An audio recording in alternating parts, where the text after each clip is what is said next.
नमस्कार। आज चैत्र अमावस्या शके 1936 सादर करत आहोत ठाणे वार्ता। ठळक घडामोडी। मतदानाच्या अंतिम टक्केवारीत जिल्ह्यातील मतदानात 2% वाढ। ठाण्यातील 9 पोलिसांचा महाराष्ट्र दिनी पोलीस महासंचालक सन्मान चिन्हाने होणार सन्मान। आणि मधुमेह विरोधी जागृती निर्माण करण्यासाठी लोककलेचा वापर करण्याची आवश्यकता। डॉक्टर संजय ओक। या आणि इतर घडामोडी विस्तृतपणे पण काही क्षणातच। ठाणे वार्ता पहा श्रीस्थानक वाहिनीवर। आता सकाळी 9:15 पासून रात्री 9:15 पर्यंत ठाणे वार्ता, ठाण्यातील पहिलं दृकश्राव्य माध्यम। श्रीस्थानक वाहिनी ठाण्याची स्वतःची वाहिनी। ठाण्यातील घडामोडी, कार्यक्रम, वादविवाद, अगदी गाणी, नाटक याचा आनंद घर बसल्या पहा श्रीस्थानक वाहिनी। आपल्या ठाण्याचं हक्काचं व्यासपीठ श्रीस्थानक वाहिनी। ठाणे वार्ता आता संकेतस्थळावर देखील ठाणेवार्ता.com वर क्लिक करा आणि ठाण्याच्या घडामोडी जाणून घ्या। ठाण्यातील पहिलं ऑनलाईन माध्यम ठाणेवार्ता.com। नमस्कार मंडळी, दर रविवारी पाहायला विसरू नका। नमस्कार मंडळी, आपल्या प्रश्नांचं थेट उत्तर। ठाणे वार्ता पहा श्रीस्थानक वाहिनीवर। आता सकाळी 9:15 पासून रात्री 9:15 पर्यंत ठाणे वार्ता, ठाण्यातील पहिलं दृकश्राव्य माध्यम। ठाणे जिल्ह्यातील मतदानाची टक्केवारी वाढली असून या टक्केवारीत जवळपास 2% वाढ झाली आहे। या 2%च्या वाढीमुळे मतदारसंघातील निकालाची गणितं बदलू शकतात। जिल्हा प्रशासनाने मतदानाची अंतिम टक्केवारी प्रसिद्धीस दिली असून त्यातून मतदानाची टक्केवारी वाढल्याचं स्पष्ट होत आहे। यापूर्वी जिल्ह्यामध्ये सरासरी 49.48 मतदान झाल्याचं सांगण्यात आलं होतं। मात्र आता अंतिम टक्केवारीत जिल्ह्यामध्ये सरासरी 51.71% मतदानाची नोंद झाली असून वाढलेली टक्केवारी कोणाला फायद्याची ठरणार यावर आता उलट सुलट चर्चा सुरू झाली आहे। ठाणे जिल्ह्यात पालघर, भिवंडी, कल्याण, ठाणे असे लोकसभेचे 4 मतदारसंघ आहेत। पालघरमध्ये 60% मतदान झाल्याचं सांगितलं जात होतं। मात्र नव्या आकडेवारीनुसार पालघर लोकसभा मतदारसंघात 63.49% मतदानाची नोंद झाली आहे। भिवंडीमध्ये 45% मतदान झाल्याचं सांगितलं जात होतं। मात्र नव्या आकडेवारीत 51.62% मतदान झालं आहे। म्हणजे भिवंडीत मतदानाच्या टक्केवारीत 6%ने वाढ झाली आहे। कल्याणमध्ये 41% मतदान झाल्याचं सांगितलं जात होतं, पण नव्या आकडेवारीनुसार कल्याणमध्ये 43% मतदान झालं असून मतदानाची ही टक्केवारी 2%ने वाढली आहे। ठाण्यामध्ये 53% मतदान झाल्याचं सांगितलं जात होतं, मात्र नव्या आकडेवारीनुसार ठाण्यामध्ये 50.84% मतदान झाल्याचं दिसत आहे। जिल्ह्यामध्ये इतर 3ही मतदारसंघात मतदानाची टक्केवारी वाढली असताना ठाणे लोकसभा मतदारसंघात मतदानाची टक्केवारी घटली आहे। जिल्ह्यामध्ये एकूण 72,68,252 मतदार होते। त्यापैकी 37,58,302 मतदारांनी मतदानाचा हक्क बजावला। म्हणजे पूर्वीच्या आकडेवारीनुसार 2,43,206 मतदारांचं मतदान वाढलं आहे। पालघर लोकसभा मतदारसंघात 15,77,837 मतदार होते। मतदानाच्या टक्केवारीत जवळपास 3% वाढ झाल्यानं जवळपास 45,000 मतं वाढली आहेत। भिवंडीमध्ये 16,96,219 मतदार आहेत। या ठिकाणी मतदानाच्या टक्केवारीत 6%ने वाढ झाल्यानं जवळपास 96,000 मतं वाढली आहेत। कल्याणमध्ये 19,21,530 मतदार आहेत। या ठिकाणी मतदानाची टक्केवारी 2%ने वाढल्यानं 38,000 मतं वाढली आहेत। ठाण्यामध्ये 20,72,666 मतदार आहेत। ठाण्यातील मतदानाची टक्केवारी 3%ने घसरल्यानं जवळपास 60,000हून अधिक मतांचा फरक पडणार आहे। यंदा सर्वच मतदारसंघात चुरशीच्या लढाया झाल्यानं या सर्वच मतदारसंघातील गणितं बदलण्याची शक्यता दिसत आहे। संस्कार या सामाजिक संस्थेतर्फे ठाण्यातील गावदेवी मैदानात 1 मे ते 9 मे दरम्यान आंबा महोत्सवाचं आयोजन करण्यात आलं आहे। या आंबा महोत्सवाचं उद्घाटन सुप्रसिद्ध अभिनेत्री रीमा लागू यांच्या हस्ते होणार आहे। या आंबा महोत्सवात 50 गाळे असतील। आंब्याबरोबरच आंब्यापासून तयार केलेल्या कोकणी पद्धतीच्या पदार्थही या महोत्सवात विक्रीला ठेवले जाणार आहेत। रत्नागिरी, सिंधुदुर्ग, देवगड येथील चांगल्या दर्जाचा आंबा येथील आंबा महोत्सवात मिळतो। या आंबा महोत्सवात 250 ते 500 प्रति डझन आंबा उपलब्ध करून दिला जाणार आहे। थेट शेतकरी उत्पादकाच्या दारातून हा आंबा विक्रीसाठी आल्यामुळे ग्राहकांनाही चांगला आंबा योग्य दरात उपलब्ध होतो। गेल्या वर्षी या आंबा महोत्सवास 1 लाख ठाणेकरांनी भेट दिली होती, तर 1 कोटींची उलाढाल झाली होती। या आंबा महोत्सवाचं यंदाचं हे 9वं वर्ष आहे। मधुमेह विरोधी जागृती निर्माण करण्यासाठी लोककलेचा वापर करण्याची आवश्यकता डी.वाय. पाटील रुग्णालयाचे उपकुलगुरू डॉक्टर संजय ओक यांनी ठाण्यात बोलताना व्यक्त केली. ठाण्यातील ज्युपिटर रुग्णालयात मधुमेह विषयक आयोजित कार्यक्रमात बोलताना डॉक्टर संजय ओक यांनी ही आवश्यकता व्यक्त केली. वैद्यकीय भाषा क्लिष्ट आहे. सर्वसामान्यांना समजेल उमजेल अशा भाषेचा वापर मधुमेह जागृती मोहिमेत झाला पाहिजे. अब के बार डायबिटीस की हार अशा प्रकारे प्रचार झाल्यास ही मोहीम यशस्वी होईल असं डॉक्टर ओक यांनी सांगितलं. ज्युपिटर रुग्णालयात मधुमेह विषयक अभ्यास करणाऱ्या तरुण डॉक्टरांनी हा अभ्यासक्रम पूर्ण केला म्हणजे परिपूर्ण झालं असं होत नाही. वैद्यकीय क्षेत्रात सातत्यानं प्रयोग होत असतात. त्याबरोबरच डॉक्टरांच्या अनुभवातून वैद्यकीय उपचाराची माहिती आणि संशोधन याविषयी सर्वच ज्येष्ठ आणि श्रेष्ठ तसंच नवोदित डॉक्टरांना माहिती असणं आवश्यक आहे. आपण आजही झोपडपट्टीतील वैद्यकीय शिबिरांमध्ये सामील होतो.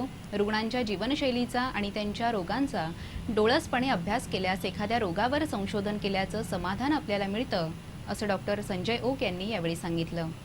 ज्युपिटर रुग्णालयातर्फे मधुमेह रोगाविरुद्ध जागृती निर्माण करण्यासाठी डॉक्टरांकडे अत्याधुनिक माहिती आणि उपचार पद्धतीचं ज्ञान मिळावं यासाठी हा अभ्यासक्रम निर्माण करण्यात आला आहे. मधुमेह हा श्रीमंत आणि गरीब रुग्णांमध्ये आढळून येतो, परंतु या असाध्य रोगाविषयी गरिबांना जाणीव करून देणं महत्त्वाचं आहे. डॉक्टरांना रुग्णाची भाषा अवगत असल्यास रुग्णांशी चांगला संवाद घडू शकतो आणि मधुमेहाविषयीची भीतीही दूर होऊ शकते असं या अभ्यासक्रमाचे प्रमुख डॉक्टर विजय नेगलूर यांनी सांगितलं. यावेळी हा अभ्यासक्रम यशस्वी करणाऱ्या 74 डॉक्टरांना डॉक्टर संजय ओक यांच्या हस्ते प्रमाणपत्र प्रदान करण्यात आली. ठाणे वार्ता पहा श्रीस्थानक वाहिनीवर.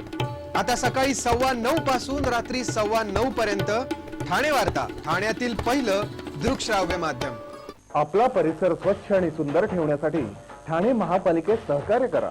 ओला सुका कचरा वेगवेगळा जमा करा आणि रोगराईपासून मुक्तता मिळवा. श्रीस्थानक वाहिनी ठाण्याची स्वतःची वाहिनी.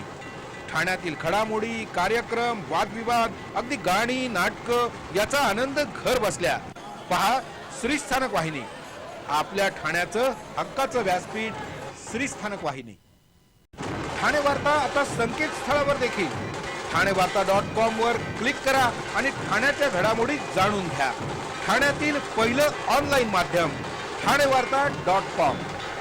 डॉक्टर आणि रुग्णांचं पिढ्यानपिढ्यांचं जिव्हाळ्याचं नातं म्हणजेच डॉक्टर बेडेकर हॉस्पिटल. आता अत्याधुनिक सोयी सुविधा आणि तंत्रज्ञानयुक्त वंध्यत्व निवारण केंद्रात IVF आणि टेस्ट ट्यूब बेबीचीही सुविधा. डॉक्टर बेडेकर हॉस्पिटल, महर्षी कर्वेपथ, ठाणे. 65 वर्षांची निरंतर सेवा. ठाणे वार्ता पहा श्रीस्थानक वाहिनीवर. आता सकाळी 9:15 पासून रात्री 9:15 पर्यंत ठाणे वार्ता, ठाण्यातील पहिलं दृकश्राव्य माध्यम. जिल्ह्यामध्ये एकूण पाणी साठ्याच्या 40% पाणीसाठा असल्यानं 15 जुलैपर्यंत पाणी पुरेल अशा पद्धतीनं पाण्याचं नियोजन करण्यात आलं आहे. वाढत्या उन्हामुळे होणाऱ्या बाष्पीभवनामुळे पाणी पुरवठा करणाऱ्या जलाशयांमधील पाणीसाठा कमी होत आहे. दरवर्षी पावसाळा लांबला तर जलाशयातील पाणी पुरावं यासाठी 15 जुलैपर्यंत पाणी पुरेल या हिशोबानं पाणी साठ्याचं नियोजन केलं जातं. यंदाही अशा पद्धतीनं नियोजन करण्यात आलं आहे. बारवी धरणात 65 दशलक्ष घनमीटर पाण्याचा साठा आहे. बारवी धरणातून ठाणे, कल्याण, डोंबिवली, मीरा भाईंदर अशा महापालिकांना पाणी पुरवठा केला जातो.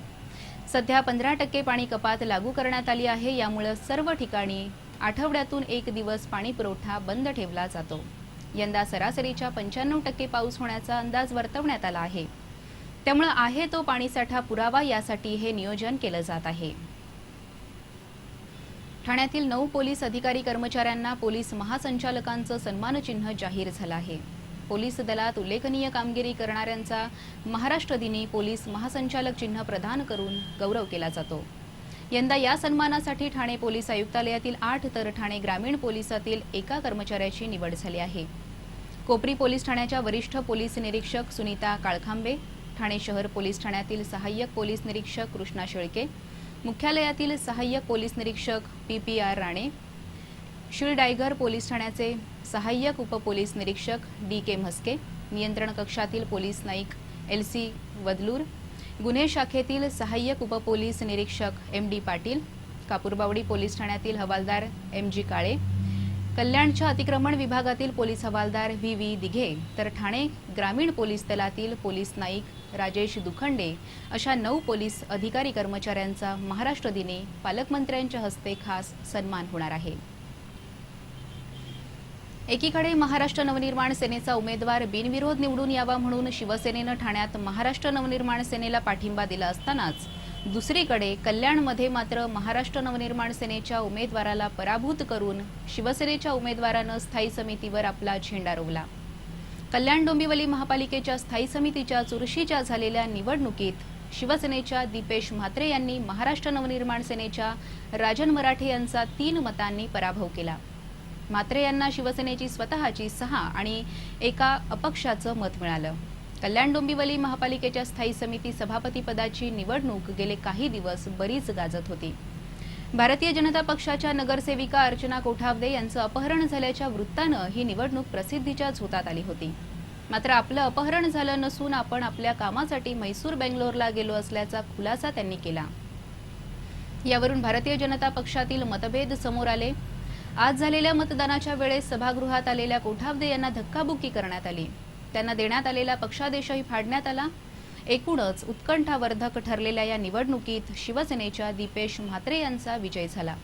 स्थायी समितीमध्ये शिवसेना 6, भारतीय जनता पक्ष 1, राष्ट्रवादी काँग्रेस प्रत्येकी 2 तर महाराष्ट्र नवनिर्माण सेना 4 आणि 1 अपक्ष असं पक्षीय बलाबल आहे.